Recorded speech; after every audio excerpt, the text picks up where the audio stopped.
Hi guys, एक और Sunday and Sunday के साथ आता है सर कैश टेक संडे। बहुत सारी इंटरेस्टिंग अपडेट्स आपके लिए फिर से लेके आ गया हूं। टेल्को एंड टेक की। टेक के लिए आया हो तो टाइम स्टैम्प ये रहा, टेल्को के लिए आया हो तो पहली अपडेट आती है बीएसएनएल की तरफ से। बीएसएनएल का ना एक बहुत ही अफोर्डेबल प्लान आता था 199 का, एंड अब बीएसएनएल ने उसके ऊपर एक और वैल्यू एडिशन कर दी है। आपके लिए बहुत ज्यादा बड़ा वाला डिस्काउंट लेके आ गए हैं। मतलब सोचो 2 GB डेटा डेली मिल रहा है, 100 SMS मिल रहे हैं, 28 दिन की वैलिडिटी मिल रही है। ऐसा कोई और प्लान एग्जिस्ट ही नहीं करता जो 200 रुपए के अंदर डेली का 2 GB डेटा दे रहा हो। लेकिन बीएसएनएल और दिल खोल के आपके लिए डिस्काउंट भी लेके आ गया है पूरे 5 रुपए का, 2.5% टू बी एग्जैक्ट इन्होंने डिस्काउंट अनाउंस करा है। एंड 199 का जब आप 2.5% अप्रोक्स निकालोगे 194 का रिचार्ज करना होगा। तो बस 5 रुपए की बहुत ज्यादा वैल्यू एडिशन आपको डिस्काउंट मिल रहा है, क्लेम कर लेना करना हो तो। अगली अपडेट पे चलते हैं तो वो आती है स्टारलिंक की तरफ से। स्टारलिंक ने ये बोला है कि इंडिया के अंदर बहुत जल्दी अपनी सर्विसेज लेके आने वाले हैं। जो सैटेलाइट इंटरनेट वाली इनकी सर्विस है, बहुत सारी प्रिपरेशन ऑलरेडी हो चुकी है, गवर्नमेंट से ग्रीन सिग्नल्स मिल चुके हैं। तो अब इंडिया में बहुत जल्दी आपको कमर्शियली ये चीज बिकनी स्टार्ट होती हुई दिख जाएगी। एंड यहाँ पे बताया ये जा रहा है कि 9 गेटवे अर्थ स्टेशन ये लोग इंडिया में बना रहे हैं। मतलब सैटेलाइट से जो रिसीवर्स होंगे इंडिया के, वो 9 बनाए जा रहे हैं। एंड जो 9 कहां पे होंगे, मुंबई, नोएडा, कोलकाता, चंडीगढ़, लखनऊ, ये कुछ सिटीज पहले फर्स्ट फेज के अंदर मेंशन करी है इन्होंने, जहां पे ये लोग बनाएंगे। एंड जो फर्स्ट बैच ऑफ सैटेलाइट्स है ना, उनको 600 Gbps की बैंडविड्थ एलोकेट की गई है। विच मींस कि ये जो सैटेलाइट्स इन्होंने शूट करी हैं लोअर अर्थ ऑर्बिट में अपने सैटेलाइट इंटरनेट को चलाने के लिए, ये मल्टीपल फेजेस के अंदर करी है। एंड जो फर्स्ट बैच है वो इक्वली एफिशिएंट है हमारी डेटा नीड्स को केटर करने के लिए। एंड इन अर्थ वाले स्टेशंस जो बनेंगे, यहां से सारी डिस्ट्रीब्यूशन होगी। जो भी आप सारे कनेक्शंस लोगे, जो डिशेस लगाओगे, वो बेसिकली अर्थ के इन वाले बेस स्टेशन से कम्युनिकेट करके सैटेलाइट से इंटरनेट रिसीव करके जो है आपको सारी डेटा की सर्विसेज मिलेंगी। अब प्राइस क्या होगा स्टारलिंक का, ये तो सारे सिर्फ अभी रूमर्स ही चल रहे हैं। कोई बोल रहा है 3500 होगा, कोई बोल रहा है 35,000 होगा, कोई बोल रहा है कि जो हार्डवेयर कॉस्ट है वो 50 से 60,000 रुपए की होगी। आप कितनी एक्सपेक्ट कर रहे हो ये आप नीचे मुझे कमेंट करके बता सकते हो। एंड क्या स्टारलिंक जब इंडिया में लॉन्च होगा तो क्या आप इसको एक बार भी ट्राई करोगे, या फिर हार्डवेयर कॉस्ट के चक्कर में छोड़ के नॉर्मल 500-600 रुपए वाला फाइबर ही चलाओगे? कमेंट करके बताना। अगली अपडेट फिर से बीएसएनएल की तरफ से। एंड बीएसएनएल ने एक फ्रेश प्लान अनाउंस किया है जो बेसिकली ओल्ड एज लोगों के लिए है। यस, इन्होंने स्पेशली मेंशन किया है जो 60 साल के ऊपर के लोग हैं उनके लिए ये स्पेशल प्लान इन्होंने अनाउंस किया है, जिसकी प्राइस रखी गई है 1812 रुपए।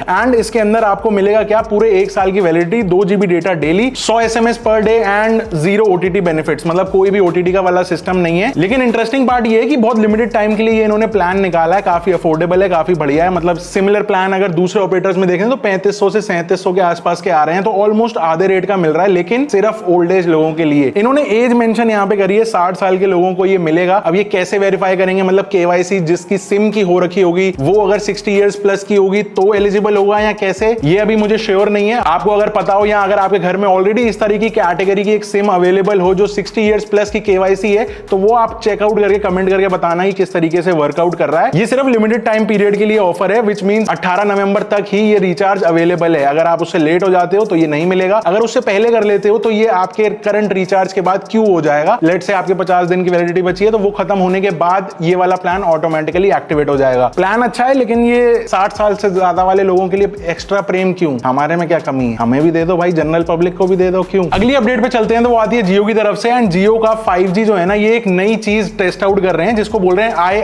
IRS का मतलब यहाँ पे इंटेलिजेंट रिफ्लेक्टिंग सर्फेसेज। मतलब कि ये अब 5G जैसे हमने एक नॉर्मल यूज केस है कि हम बाहर रोडों पे जब घूम रहे होते हैं तब स्पीड अच्छी आती है, लेकिन इंडोर्स आते ही बिल्कुल बैंड बज जाती है, ना कॉल्स अच्छे से हो पाती है, ना डेटा अच्छे से चल रहा है। एंड ये सिर्फ जियो नहीं, मतलब सारे ही ऑपरेटर्स का यही हाल हो रखा है। लेकिन इसको फाइट करने के लिए जियो एक नई चीज ट्राई आउट कर रहा है। जो ये सर्फेसेज की बात कर रहे हैं, ये बेसिकली सर्फेसेज रिफ्लेक्टिंग वाले हैं। लेट से अगर पोल यहाँ पर है, इंडोर्स के अंदर नेटवर्क नहीं आ रहा, तो अलग अलग जगहों पे रिफ्लेक्टिंग सर्फेसेज लगाएंगे, जिससे कि सिग्नल ट्रांसमिट होते हुए रिफ्लेक्ट होता हुआ फाइनली इंडोर्स में प्रॉपर्ली पहुंच जाएगा। एंड वहां पे 5G कवरेज एनहांस हो जाएगी और बेटर स्पीड या बेटर कनेक्टिविटी मिल जाएगी। अब यूजुअली जो ऑपरेटर्स हैं वो इस चीज को फाइट करने के लिए यूज क्या करते हैं, मल्टीपल टावर्स लगा देते हैं, जो कि उनको एक्सपेंसिव पड़ता है, स्लो पड़ता है, इंस्टॉलेशन प्रोसेस थोड़ा हेक्टिक हो जाता है। लेकिन ये रिफ्लेक्टिंग वाले सर्फेसेज लगाने से एक चीज काफी इंटरेस्टिंग है कि क्या ये सिर्फ जियो के ही सिग्नल्स रिफ्लेक्ट करेगी, या फिर सारे ही टावर्स के जनरल सिग्नल्स को रिफ्लेक्ट करके, मतलब खर्चा एक करेगा और फायदा तीनों को होगा? ऐसा मुझे लगता नहीं है, क्योंकि जियो इतना तो स्मार्ट है, इतने करोड़ों रुपए अगर वो इस चीज के ऊपर लगा रहे हैं तो वो कुछ ना कुछ अपनी चीज पेटेंट करा के रखेंगे, या कुछ लॉक ऐसा लगा देंगे कि भाई सिर्फ जियो के ही सिग्नल्स आगे रिफ्लेक्ट हो पाए, बाकी कंपनीज के नहीं। अब ये जो रिफ्लेक्टिंग सर्फेसेज बता रहा है ना जियो, ये इसके अपने एडवांटेजेस बता रहे हैं कि बहुत लाइट वेट है, बहुत इजी टू इंस्टॉल है, सस्ता पड़ता है टावर्स लगाने से। एंड अभी ये लोग इसको बहुत डीपली टेस्ट आउट कर रहे हैं कि जहां पे बहुत ज्यादा डेंस इंफ्रा बना हुआ है, बहुत सारी डेंस बिल्डिंग्स बनी हुई है, उनके अंदर ये कैसे कैसे कितनी क्वांटिटी में लगाना पड़ेगा, कितनी दूरी पे लगाना पड़ेगा, जिससे इस सिग्नल की प्रॉब्लम अच्छे से सॉल्व हो पाए एंड ये 5G के नाम पे फिर से हमसे कुछ एक्स्ट्रा पैसे ले पाए। आप बताओ, आपको क्या लगता है, ये चीज सक्सेसफुल होगी, नहीं होगी, सिर्फ एक्सपेरिमेंट बन के रह जाएगा, या फिर एक्चुअली में जियो का 5G एक ट्रू 5G वाला सीन निकल के आएगा? कमेंट करके बताना। अगली अपडेट फिर से जियो की तरफ से। बहुत सारे लोग अभी तक ये एंटिसिपेट कर रहे थे कि टैरिफ हाइक्स दोबारा से आने वाले हैं बहुत जल्दी, 15 से 20% और ज्यादा प्राइस बढ़ जाएंगे। जो 800-900 वाले प्लान चल रहे हैं वो 1000-1100 के होने वाले हैं। लेकिन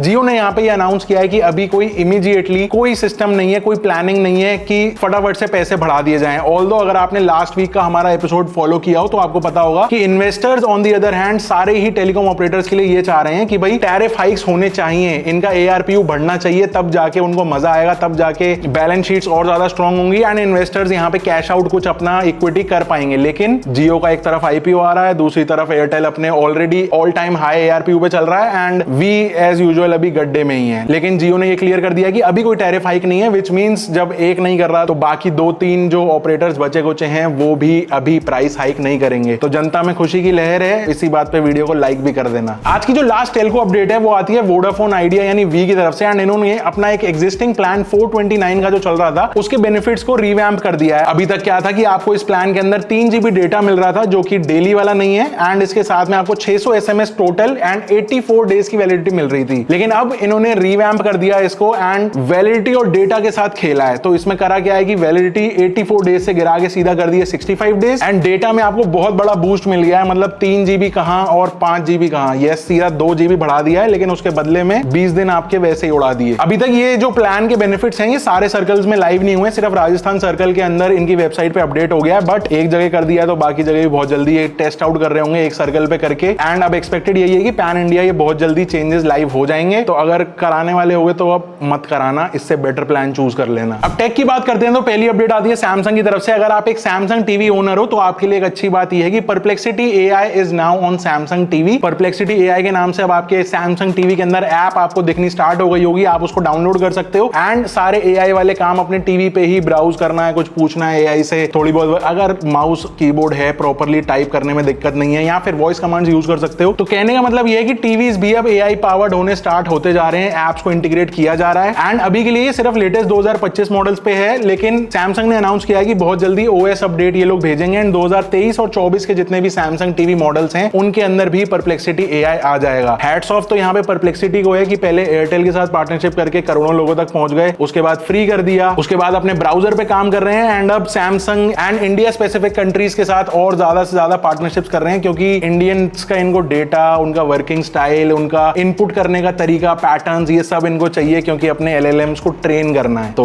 परप्लेक्सिटी के लिए अच्छा है और सैमसंग टीवी ओनर्स के लिए भी अच्छा ही है। अगली अपडेट पे चलते हैं तो वो आती है Amazon की तरफ से एंड Amazon ने अपने स्मार्ट AI ग्लासेस निकाले हैं स्पेशली अपने ड्राइवर्स के लिए। यस, जो डिलीवरी पार्टनर्स होते हैं उनको ये लोग अपने स्मार्ट ग्लासेस देंगे एंड ये स्मार्ट ग्लासेस इन्होंने बहुत अच्छी तरीके से इंटीग्रेट करी हैं अपनी डिलीवरी सर्विसेज के साथ। बेसिकली जो ड्राइवर्स होंगे उनको उस ग्लास के हेल्प से करेक्ट रूट मिलेगा कि कहां पे नेक्स्ट डिलीवरी उनको देनी है। जो बेसिकली सारे मैप्स होते हैं ना, गूगल मैप्स, वो सारे कुछ उनकी आंखों के सामने उस ग्लास के थ्रू वो देख पाएंगे एंड सारी पैकेज की डिलीवरी भी।